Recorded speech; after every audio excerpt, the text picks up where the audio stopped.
Au nom du Père et du Fils et du Saint-Esprit, Amen. Grande joie d'être là avec toi en ce jeudi 4 mai.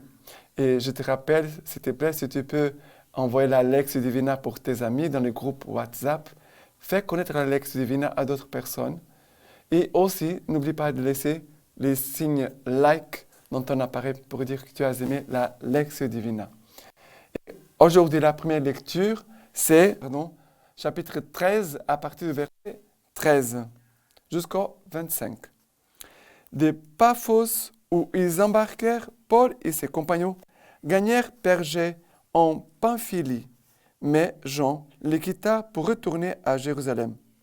Quant à eux, poussant au-delà de Pergé, ils arrivèrent à Antioche de Pisidie. Le jour du sabbat, ils entrèrent à la synagogue et s'assirent.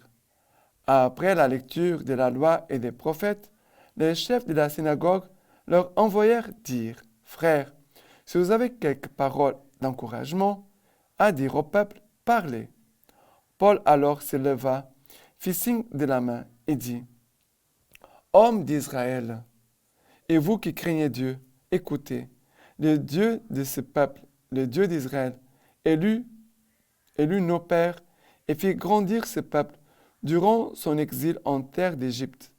Puis, en déployant la force de son bras, il les en fit sortir. Et durant 40 ans environ, il les entoura de soins au désert. Ensuite, après avoir exterminé 7 nations dans la terre de Canaan, il les mit en possession de leur pays. 450 ans environ, après quoi il leur donna des juges, jusqu'au prophète Samuel. Par la suite, ils demandèrent un roi, et Dieu leur donna Saül, fils de Cis, de la tribu de Benjamin. 40 ans après l'avoir écarté, Dieu suscita pour eux David comme roi. C'est à lui qu'il a rendu ce témoignage. J'ai trouvé David, fils de Jessé, un homme selon mon cœur, qui accomplira toutes mes volontés. C'est de sa descendance que, suivant sa promesse, Dieu a suscité pour Israël Jésus comme sauveur. Jean, le précurseur, avait préparé son arrivée en proclamant à l'adresse de tout le peuple d'Israël un baptême de repentance.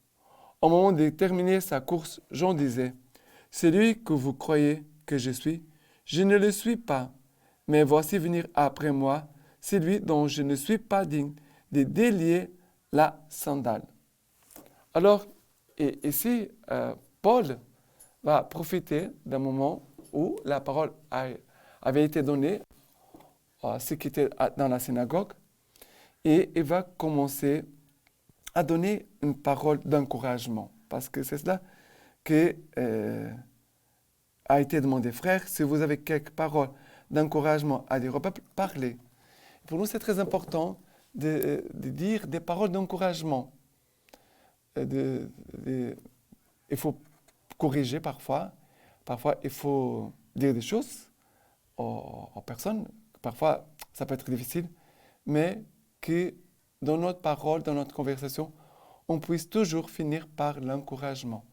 On doit toujours s'encourager les uns les autres pour pouvoir vraiment rester fidèle au Seigneur, attaché à la parole de Dieu, attaché à son Église. D'accord? Et qu'est-ce que Paul va faire? Il va faire toute une relecture du chemin de salut que Dieu avait déjà fait avec le peuple d'Israël pour montrer que vraiment Jésus, c'est lui qui est issu de la race de David et qui va faire en tout la volonté du Père. Voilà, Jésus, c'est celui Nessa oração que você fazer, eu já coloco o nomezinho dele, eu vou colocar aqui o Dieu a nomezinho trouvé completo dele e os pais dele. vraiment Porque também que é importante accomplira que a gente, toutes ses além de volontés. rezar pela Mais recuperação nous aussi, dele, comme le reze Seigneur a dit pelos à pais David, deles, né, que le estão Seigneur veut aussi passando dire por esse momento com de ele. nous. J'ai trouvé David, Jean, Marie, Anselme, un fils de Jessé, un homme selon mon cœur qui accomplira toutes mes volontés.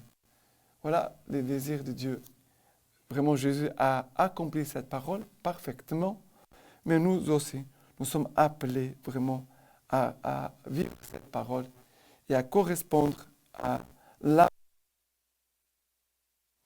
Et Jean ici dit que Jean, le précurseur, avait préparé son arrivée, après avait préparé l'arrivée de Jésus en proclamant à l'adresse de tout le peuple d'Israël un baptême de repentance.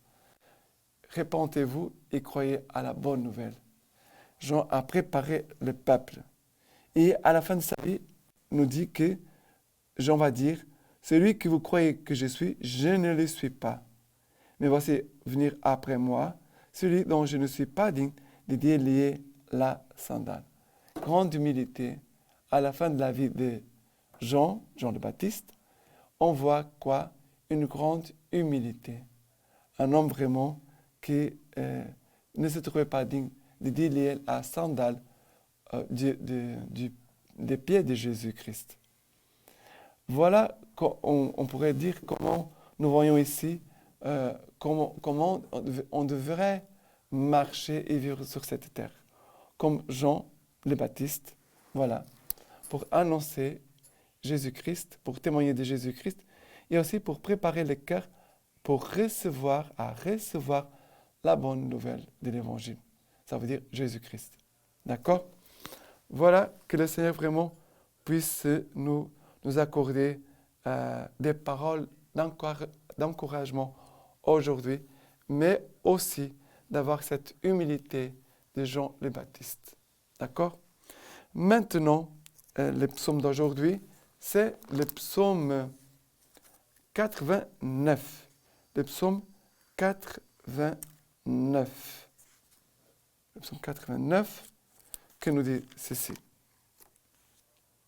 L'amour du Seigneur, à jamais je le chante. D'âge en âge, ma parole annonce ta vérité. Car tu as dit, l'amour est bâti à jamais. Les cieux, tu fondes en eux ta vérité. Après le verset 21, nous dit ceci. J'ai trouvé David, mon serviteur, je l'ai oint de mon huile sainte. Pour lui, ma main sera ferme, mon bras aussi le rendra fort. Après le verset 25, nous dit ceci. Ma vérité et mon amour avec lui. Par mon nom s'exaltera sa vigueur. Il m'appellera, toi mon Père, mon Dieu, et le rocher de mon salut. Il m'appellera, toi mon Père, mon Dieu, et le rocher de mon salut. Vraiment, donner des paroles d'encouragement, de soutenir nos frères dans la foi, c'est aussi de dire, de proclamer notre amour envers Dieu en disant, toi mon Père, mon Dieu, et le rocher de mon salut. Ça veut dire que je m'appuie sur toi, c'est toi, Seigneur, qui me soutiens. Tu ne me laisseras pas tomber. Et mon Dieu est le rocher de mon salut. Toi, le rocher vraiment de mon salut. Voilà ce que nous sommes appelés à donner comme parole aussi d'encouragement pour que tout le monde puisse revenir et découvrir l'amour de Dieu notre Père. Et maintenant, l'évangile d'aujourd'hui, c'est Jean chapitre 13, à partir du verset 16 jusqu'au 20. En vérité, je vous l'ai dit, le serviteur n'est pas plus grand que son maître, ni l'envoyé plus grand que celui qui l'a envoyé.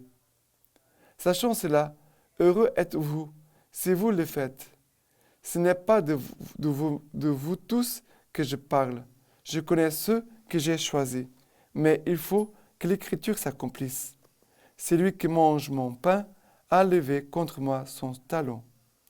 Je vous le dis dès à présent, avant que la chose n'arrive, pour qu'une fois celle-ci arrivée, vous croyiez que moi je suis.